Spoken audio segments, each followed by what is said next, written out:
യൂട്യൂബിൽ ആണെങ്കിലും മറ്റ് ഷോർട്ട് ഫിലിം ആണെങ്കിലും അല്ലെ റീൽസ് ആണെങ്കിലും ഒക്കെ യൂട്യൂബ് വീഡിയോസ് എടുക്കുമ്പോൾ നമ്മൾ പ്രധാനമായിട്ടും ശ്രദ്ധിക്കേണ്ടത് ഓഡിയോയും വീഡിയോ ക്വാളിറ്റിയെ കഴിഞ്ഞും കൂടുതൽ ലൈറ്റിങ്ങുകളെ പറ്റിയാണ്. ബെറ്റർ ഓഡിയോ എടുക്കുന്നത് എപ്പോഴും നമ്മൾ മൊബൈലിൽ കാണുന്നുള്ളതുകൊണ്ട് പിടിച്ചു നിർത്താൻ സഹായിക്കും. അതുപോലെ തന്നെയാണ് ലൈറ്റിംഗ് നല്ല രീതിയിൽ അറേഞ്ച് ചെയ്തെടുക്കുക. ലൈറ്റിംഗ് ഫോട്ടോയ്ക്കാണെങ്കിലും വീഡിയോയ്ക്കാണെങ്കിലും ബെറ്ററായിട്ട് ലൈറ്റ് ചെയ്തെടുക്കുന്ന ഫോട്ടോസും വീഡിയോയ്ക്കും ഒരു പ്രത്യേക ഭംഗിയാണ്.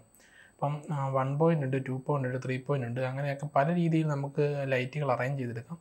അതുപോലെ തന്നെ ലൈറ്റുകൾ അവൈലബിൾ ആയ ലൈറ്റുകളെ പറ്റിയും കുറേ പറയാനുണ്ട്. നമുക്ക് യൂട്യൂബ് അല്ലെങ്കിൽ റീൽസ് എടുക്കാനൊക്കെ ആണെങ്കിൽ നമ്മൾ ഹൈ എക്സ്പെൻസീവായ പ്രൊഡക്ഷൻ ലൈറ്റുകളൊന്നും പർച്ചേസ് ചെയ്ത് കാശ് കളയണമെന്നില്ല.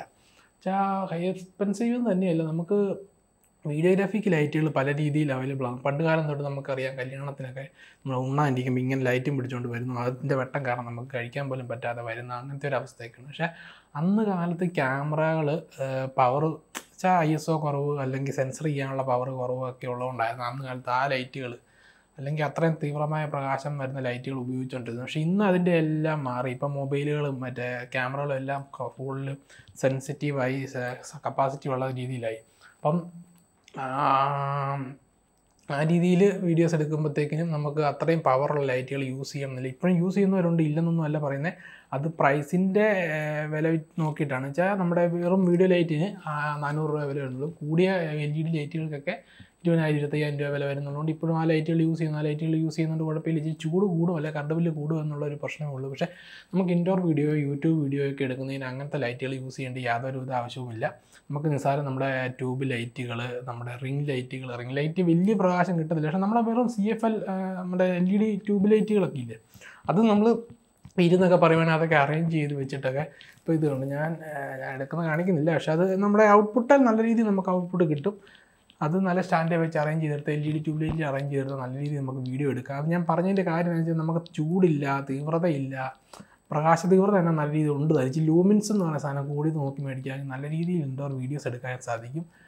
പിന്നെ അതുപോലെ തന്നെ വീഡിയോയ്ക്ക് പ്രൊഡക്ഷന് ലൈറ്റിൻ്റെ ഏറ്റവും പ്രധാനപ്പെട്ട സംഭവം എന്ന് പറയുന്നത് നമ്മുടെ ലൈറ്റ് അറേഞ്ച്മെൻറ്റാണ്. ഇപ്പം ഒരു ലൈറ്റ് ഫ്രണ്ട് വെച്ച ഒരു ലൈറ്റ് ബാക്ക് ഇങ്ങനെ മുടിയെ തട്ടുന്ന രീതിയിലൊക്കെ അറേഞ്ച് ചെയ്തെടുക്കാമെങ്കിൽ നമ്മൾ എടുക്കാൻ പോകുന്ന പ്രതലം അനുസരിച്ച് അറേഞ്ച് ചെയ്തെടുക്കുകയാണെങ്കിൽ ഭയങ്കര രസമായിരിക്കും.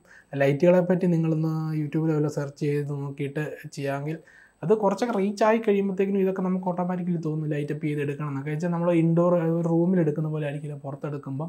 അത് നിങ്ങൾക്ക് അറിയണമെന്നുണ്ടെങ്കിൽ നല്ല ഓപ്പൺ ഏരിയയിൽ പോയി ഫോണൊക്കെ ഒന്ന് ഓപ്പൺ ചെയ്ത് നോക്കിയാൽ അറിയാം. നമ്മളിപ്പം ബീച്ചിലൊക്കെ ചെന്നിട്ട് ഫോൺ ഓപ്പൺ ചെയ്ത് എടുത്താൽ നല്ല ഫോട്ടോസ് കിട്ടും. അത് ലൈറ്റ് നല്ല രീതിയിലുള്ളതാണ്. ആ സമയം അത്രയും തീവ്രത കിട്ടത്തില്ല. ഒരു റബ്ബർ തോട്ടത്തിൽ നിന്നൊരു ഫോട്ടോ എടുത്താൽ അത്രയും സുഖം കാണത്തില്ല. അല്ലെ വീടിൻ്റെ അകത്ത് വെച്ചെടുത്തൊരു ഫോട്ടോ എടുത്താൽ അത്ര സുഖം കാണത്തില്ല. പിന്നെ രാത്രിയിലാണെങ്കിലും ഫോട്ടോ സുഖം കാണും. പിന്നെ നമ്മൾ മാളുകളിലൊക്കെ പോയിട്ട് എടുക്കുന്ന ഫോട്ടോയ്ക്ക് ഒരു പ്രത്യേക രസമാണ്. അതൊക്കെ ലൈറ്റുകളുടെ വ്യത്യാസങ്ങളാണ്. അപ്പോൾ അതുപോലെ നല്ല രീതിയിൽ ലൈറ്റപ്പ് ചെയ്യാനുള്ള യൂട്യൂബിൽ നോക്കുക. അല്ല ഞാൻ കുറച്ച് കഴിയുമ്പം ലൈറ്റുകളെ പറ്റിയൊക്കെ ഒരു വീഡിയോ എടുക്കുന്നുണ്ട്. ഒരു സ്ട്രക്ചറായി കഴിഞ്ഞ് ലൈറ്റുകളെ, ക്യാമറകളെ ലൈറ്റ് ഇപ്പോൾ ചെയ്യുന്ന രീതികളെ പറ്റിയിട്ടൊക്കെ ഞാൻ ചെറിയ വീഡിയോ ഒക്കെ ചെയ്തിട്ടുമുണ്ട്. ചിലതൊക്കെ ലിങ്കൊക്കെ ഒന്ന് ഇതിൻ്റെ അടിയിൽ കൊടുത്തേക്കാം. അപ്പം ലൈറ്റിങ്ങിനെ പറ്റി ഒന്ന് ബേസിക്ക് ഉള്ള ഒരു ഏകദേശം ഐഡിയ കിട്ടുമ്പം അതെല്ലാം യൂട്യൂബ് തുടങ്ങാൻ ഇച്ചിരി പ്രീമിയം രീതിയിൽ യൂട്യൂബ് തുടങ്ങുകയാണെങ്കിൽ ലൈറ്റുകളെ പറ്റി ഇച്ചിരി പഠിച്ചിട്ട് ചാനൽ ചെയ്യുന്നത് ഏറ്റവും ബെറ്റർ ആയിരിക്കും. എന്ന് വെച്ചാൽ നമ്മുടെ ഒരു പടം വരയ്ക്കുന്ന ആ സ്റ്റൈലിൽ ഇപ്പം ഞാനിപ്പോൾ 1 പോയിൻ്റ് ആണ്, അതുകൊണ്ടാണ് ഒറ്റ ഏരിയയിൽ ലൈറ്റ് കത്തി നിൽക്കുന്നത്. അപ്പോൾ ഒരു ലൈറ്റ് കൂടെ ആ സൈഡിൽ നിന്ന് കൊടുത്താൽ നല്ല ബെറ്റർ ആയിരിക്കും. പക്ഷേ കൊടുക്കാത്തത് പുറകിൽ ഈ മോണിറ്റർ ഉള്ളതുകൊണ്ടാണ് ഞാൻ ലൈറ്റ് കൊടുക്കാത്തത്. ഇൻഡോർ ഇരുന്ന് പറയുന്ന വേറെ വീഡിയോ ഒക്കെ ഉണ്ട്, അതിൻ്റെ അകത്ത് ഞാൻ ലൈറ്റ് കൊടുത്തിട്ടുണ്ട്. സൈഡിൽ നിന്ന് ലൈറ്റ് കൊടുത്താൽ ഇവിടുന്ന് ഒരു ഇത് കിട്ടും, പിന്നെ നമ്മുടെ സെപ്പറേഷൻ കിട്ടും, ഫേസിൻ്റെ ഇവിടുന്ന് ഷെയ്ഡ് അടിക്കും, നല്ല രസമായിരിക്കും. അങ്ങനെയൊക്കെ കുറേ അറേഞ്ച്മെൻറ്റ്സ് ഒക്കെ ഉണ്ട്. അത് പോകെ നമ്മൾ ഏറ്റവും ബേസിക് ആയിട്ടുള്ള രീതിയിൽ വീഡിയോ എടുത്ത് തുടങ്ങുക.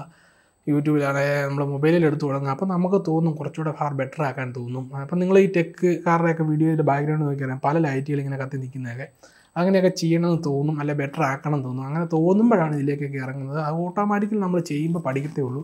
അറിയാൻ മേല അല്ലെങ്കിൽ കൊള്ളുകേല എന്ന് പറഞ്ഞുകൊണ്ട് പറയാതെ എടുക്കാതെ ഇരിക്കേണ്ട. ഏറ്റവും ഉള്ള സംവിധാനം വെച്ച് ചാനൽ തുടങ്ങുക.